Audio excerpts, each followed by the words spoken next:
अब अगेन ये भी एक बहुत इंपॉर्टेंट एस्पेक्ट है। आप में से कितने लोग जब कुछ नया नया सीखते हैं तो it really gives you happiness, आप बड़े खुश होते हैं। तो पर्सनल ग्रोथ का मतलब है कि अपने इनर पोटेंशियल को एक्सप्लोर करना, दैट इज पर्सनल ग्रोथ।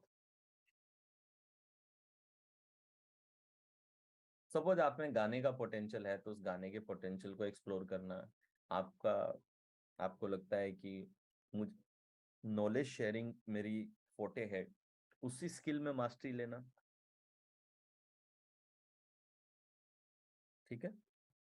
तो पर्सनल ग्रोथ अगर कंटिन्यूअसली आपके जीवन का हिस्सा है तो इससे बड़ी सस्टेन्ड हैप्पीनेस मिल सकती है आपको, क्योंकि आप लगातार री इन्वेंट कर रहे हैं, लगातार सीख रहे हैं, लगातार चेंज हो रहे हैं, आप फ्रेश हैं।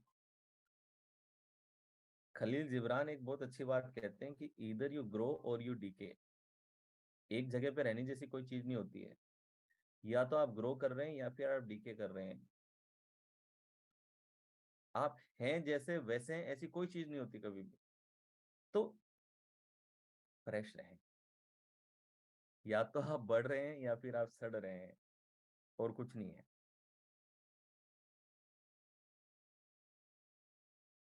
तो अपने आप को फ्रेश रखें। फ्रेश कब रहेंगे?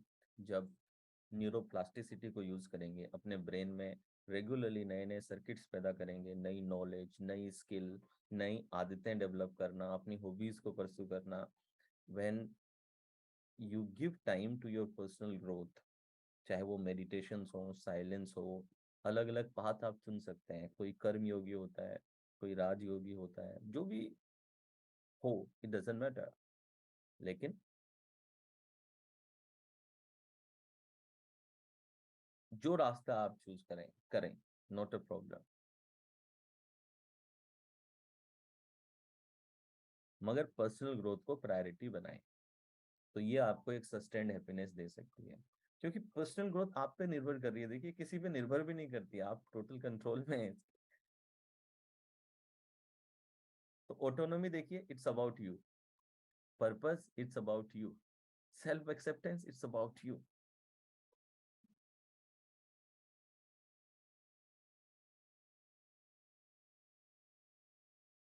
आगे का देखें पॉइंट।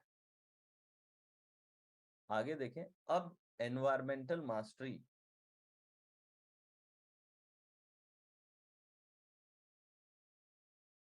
पांचवा पिलर है, देखिए, one autonomy, second self acceptance, third purpose, fourth personal growth, और fifth environmental mastery.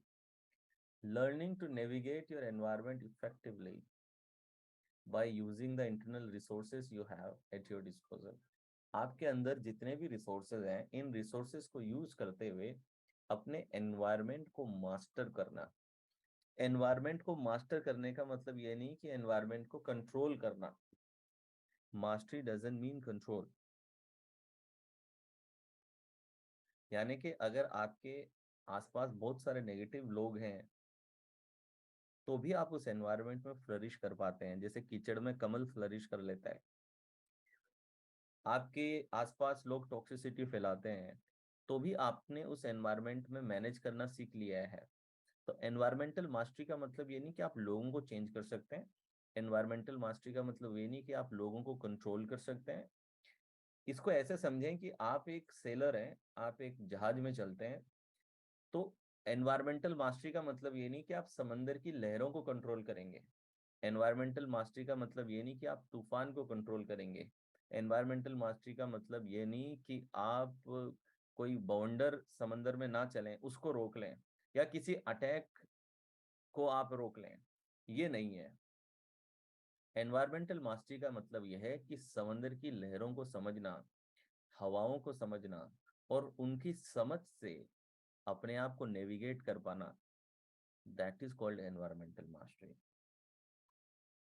So environmental mastery is about understanding कि एक जो सर्फर होता है, वो सर्फर वेव्स को कंट्रोल नहीं कर सकता कि वेव्स कैसे चलेंगी, राइट।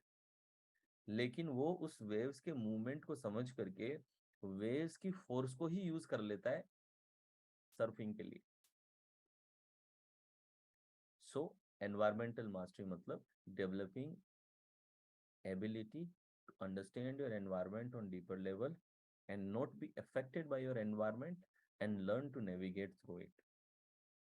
तो अगेन जो रिस्पॉन्सिबिलिटी फ्रेम है, परसेप्शन इज प्रोजेक्शन फ्रेम है, body mind one system frame है, ये सभी चीजें क्या कर रही हैं? बेसिकली एनएलपी फ्रेम्स का बाय प्रोडक्ट होता है यूडेमोनिक पैराडाइम।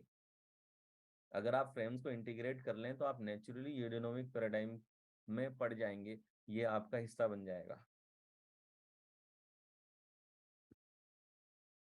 ठीक है, तो एनवायरमेंटल मास्टरी, तो मिसकंसेप्शन ना रखें, it's not about control, it's not about other people, it's about your understanding of the environment, and then understanding the wind, understanding the waves, understanding the weather, understanding the rain, and then to be able to navigate, turn, twist accordingly.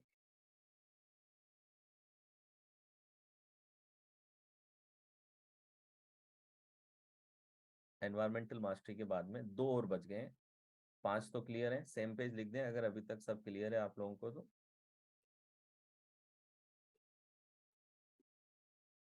Same page है। अब 2 और बचे हैं, 6ठा और 7वां, वो देखें।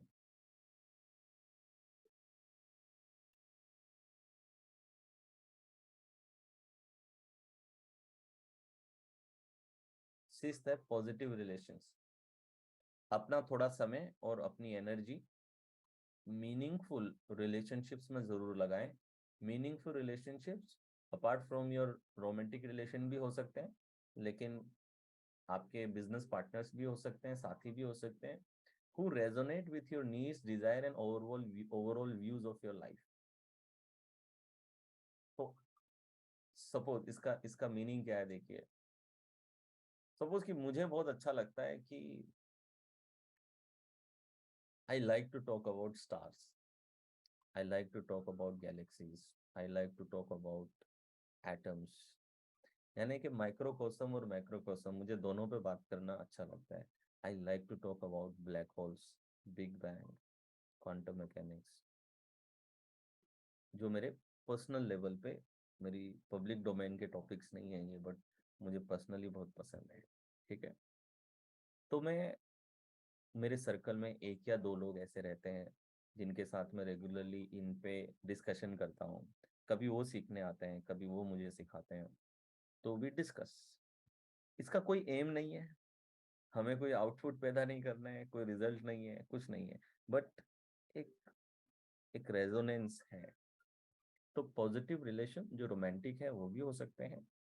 ऐसा समय बिताना जो आपके डिजायर्स, नीड्स के साथ में रेजोनेट करते हैं, ऐसे लोगों के साथ में वक्त बिताना, that is called positive relations.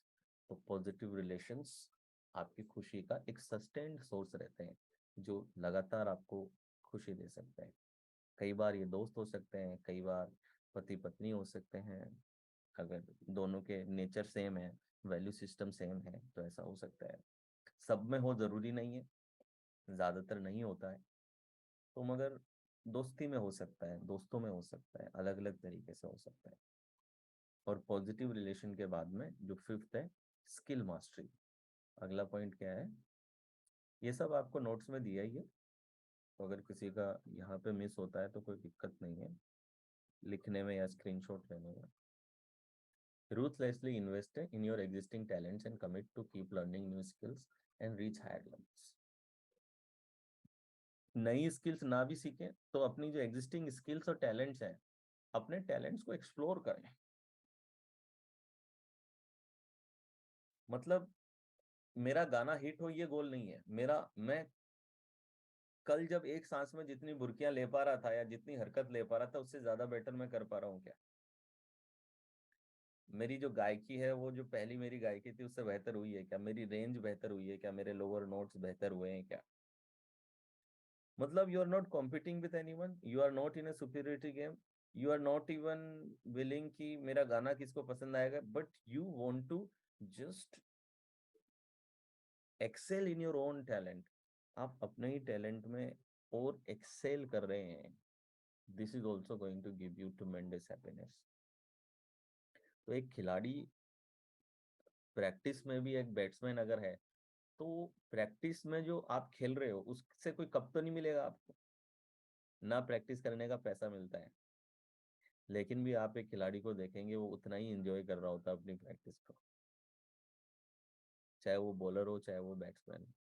एक सिंगर अपने रियाज को उतना ही इंजॉय कर रहा होता है, इनफैक्ट कई बार तो ज्यादा इंजॉय कर रहा होता है। अकेले में कोई उसे सुन भी नहीं रहा, ना उसको उसके पैसे मिल रहे हैं, ना उसका टिकट बिका है, लेकिन फिर भी अपने रियाज में लगा हुआ है। ठीक है। तो अपने जो भी टैलेंट्स हैं, जिस भी लेवल पे हैं, हमेशा प्रयास करें कि उन टैलेंट्स को एक नेक्स्ट लेवल पे लेके जाएं। वो जो स्किल आपके अंदर है, किसी में कोडिंग की स्किल हो सकती है, किसी में कोई खाना बनाने की स्किल हो सकती है, किसी में कोई गाने की हो सकती है, किसी में पढ़ाने की हो सकती है, राइट। तो जो भी स्किल है उस स्किल को बेहतर करने की तरफ जाएंगे, आप खुश रहेंगे, सस्टेन्ड हैप्पीनेस आएगी।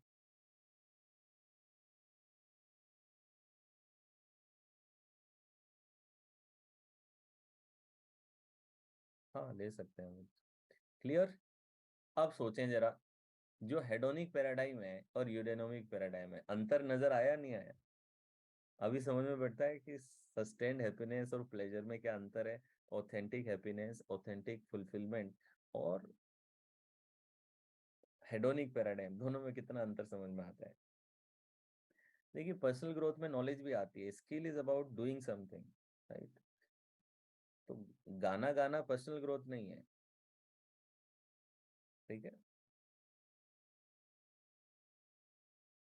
तो पर्सनल ग्रोथ में स्किल भी आई जाती है उसके अंदर, लेकिन पर्सनल में और भी बहुत सी चीजें आती हैं।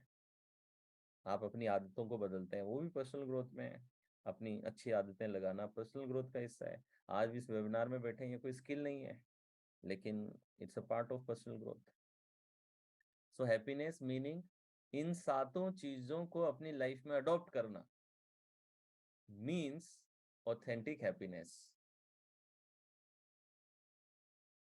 इसकी मजे की बात है, ये किसी बाहरी फैक्टर पर निर्भर नहीं करती, इसीलिए इसको आप सस्टेन कर सकते हो।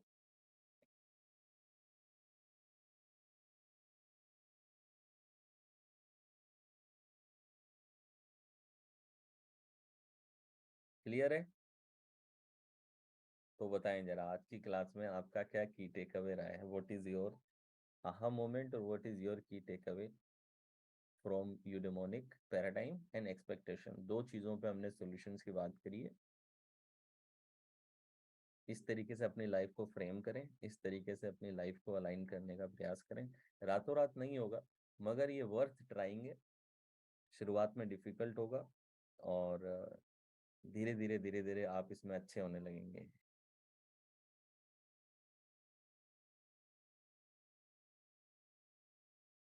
एक चीज यूडेमोनिक में तो नहीं है, लेकिन एक चीज मैं आपसे कहूंगा, don't take your life too much seriously, ठीक है। खुद को और अपने जीवन को बहुत ज्यादा सीरियसली ना ले लें,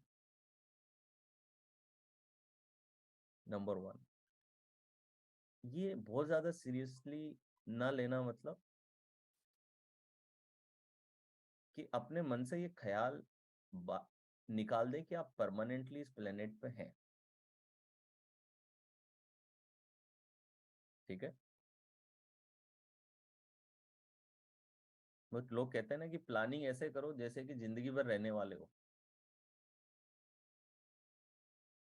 ठीक है। और जियो ऐसे कि जैसे सिर्फ आज ही है। तो अपने आप को ये रिमाइंड कराएं। I think death can be one of the biggest source of happiness in life,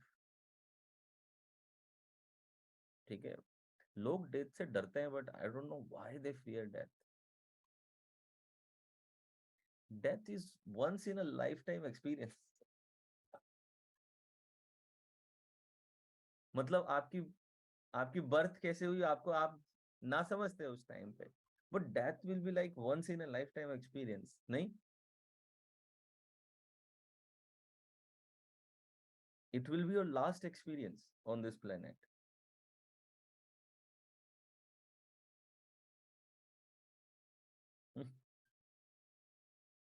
आप अपने एक जीवन काल में एक ही बार आपकी मृत्यु होगी, एक जीवन काल में आप बहुत बार नहीं मरते हैं।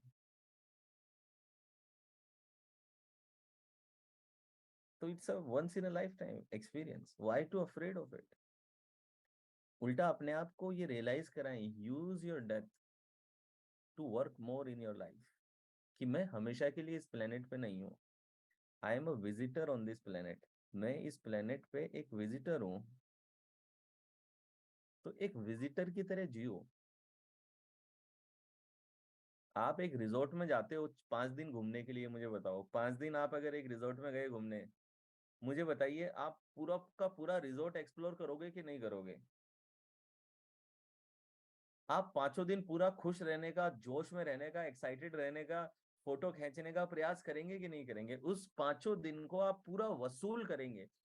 इवन झगड़ा भी हो गया तो भी फोटो तो खींची जाएगी,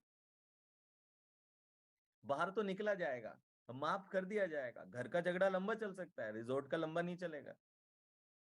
सुबह हुआ तो सनसेट तो देखने जाना है, फोटो तो मुस्कुराते हुए खींचनी है। सनसेट तक माफ कर दोगे एक दूसरे को, अभी चलो अभी जो हुआ चलते हैं सनसेट पे बीच पे। तो अगर आप 5 दिन के रिजॉर्ट पे अगर कहीं घूमने गए हैं, आप अपने हॉलिडे को बड़ा स्पेशल ट्रीट करते हैं, आप अपने हॉलिडे को इस तरीके से जीते हैं कि उसका एक एक पल वसूल करना है, तो उस हॉलिडे में और इस हॉलिडे में क्या अंतर है बताएं? फर्क सिर्फ इतना है कि रिजॉर्ट ज्यादा बड़ा है। इस रिजॉर्ट में 7 कॉन्टिनेंट है, 70-75% पानी है, 25-30% रहती है। अलग प्रकार की भाषाएं हैं, अलग प्रकार के जेंडर्स हैं, अलग प्रकार की स्पीशीज हैं, अलग प्रकार के लोग हैं। मेरा तो काम मैं 50 साल तक ही करने वाला हूँ। 50 के साथ में जितनी भी ट्राइब्स हैं, आपने अगर डिस्कवरी में देखा तो एक बंदा ये करता है, I am going to do that only. जैसे मंगोलियन ट्राइब्स हैं, ये अलग अलग tribe, I want to go and at least live with them for few days. I want to understand कि जो प्राइमल लाइफ थी वो किस तरीके से थी। This is my goal, this is my spirituality after 50। सो कितना कुछ एक्सप्लोर करने के लिए है। कहाँ आप तंग हो रहे हैं, कहाँ आप परेशान हो रहे हैं, राइट? तो अपने आप को एक विजिटर आइडेंटिटी में रखें, उस विजिटर आइडेंटिटी को खोए ना। लेकिन सर वो जो हॉलीडे होता है वो तो 5 दिन का ही होता है, यहाँ तो 50-60-70, 50 साल 70 साल जीना होता है। कोई छोटा वक्त थोड़ी है।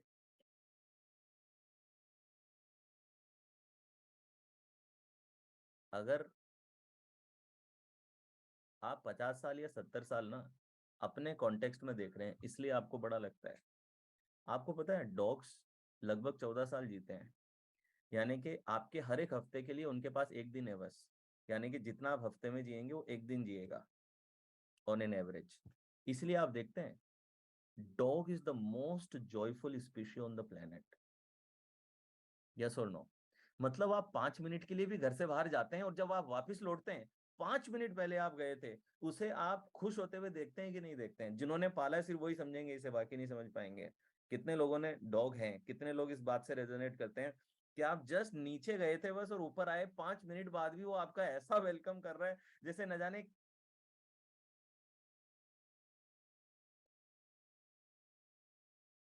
राइट?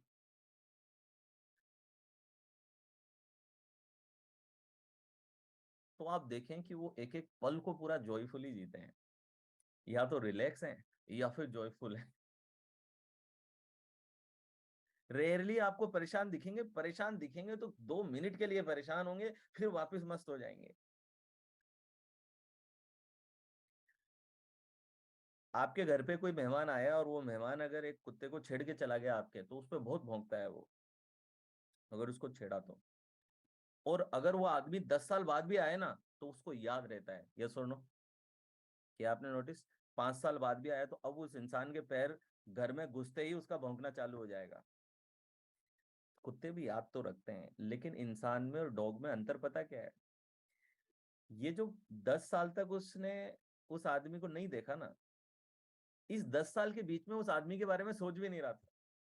जब वो आया उस मोमेंट में ही उसने गुस्सा किया है, इस बीच वो सोच नहीं रहा था। इंसान ऐसा है कि शायद हर रोज सोचता होगा, इतना सा फर्क है बस।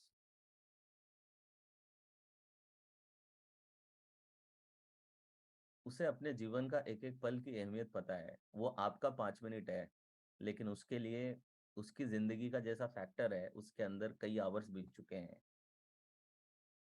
उसका टाइम का एक्सपीरियंस आपके जैसा नहीं है।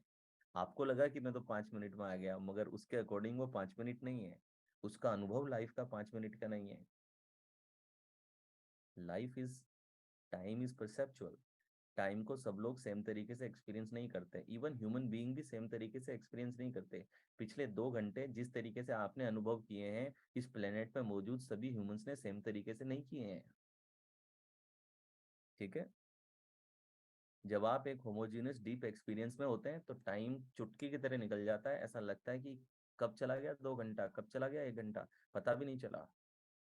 लेकिन यही अगर आप किसी दुख में हो, पेन में हो, तो उसके 2 घंटे सदियों जैसे लगते हैं। इंतजार कर रहे हो तो 15 मिनट भी लगता है कि ये सदियां कब बीतेंगी। तो we don't experience time in a same way. Our brain experiences time in a different way. आपकी क्लॉक भले ही सेम मेजरमेंट देती है, लेकिन perception of time is different, experience of time is different. तो आपके 70 साल का जीवन 14 बिलियन पुरानी यूनिवर्स के सामने क्या है, बताएं मुझे। 14 बिलियन, 1400 करोड़ साल पुरानी यूनिवर्स है ये ब्रह्मांड। अर्थ पे लाइफ 450 करोड़ साल से है। मुझे बताएं, 450 करोड़ साल की स्केल पे आपका 70 साल क्या है।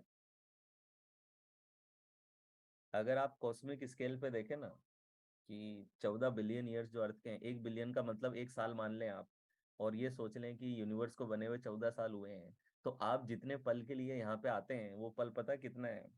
आप जो आंख झपकते हैं ना, उस आंख झपकने में जितना समय लगता है उसका 1/10 टाइम, पलक झपकने का 1/10, इतने समय के लिए आप इस दुनिया में हैं बस। कहाँ लोड लेते हैं इतना। ठीक है। जो बेस्ट कर सकते हैं करें, मस्त रहें। Don't take your life too much seriously, don't take your problem too much on your head, on your heart, कि बिल्कुल स्ट्रेस में हो जाए, परेशानी में हो जाए। और इन 7 चीज़ों पे काम करें, और ये 7 चीज़ें देखेंगे तो आप एक सस्टेन फुलफिल्ड लाइफ जिएंगे। आप क्रिएट करेंगे, इम्पैक्ट क्रिएट करेंगे। आपके जाने के बाद भी लोग आपको याद कर रहे होंगे। और क्या चाहिए आपको। ठीक है जी। तो चलिए।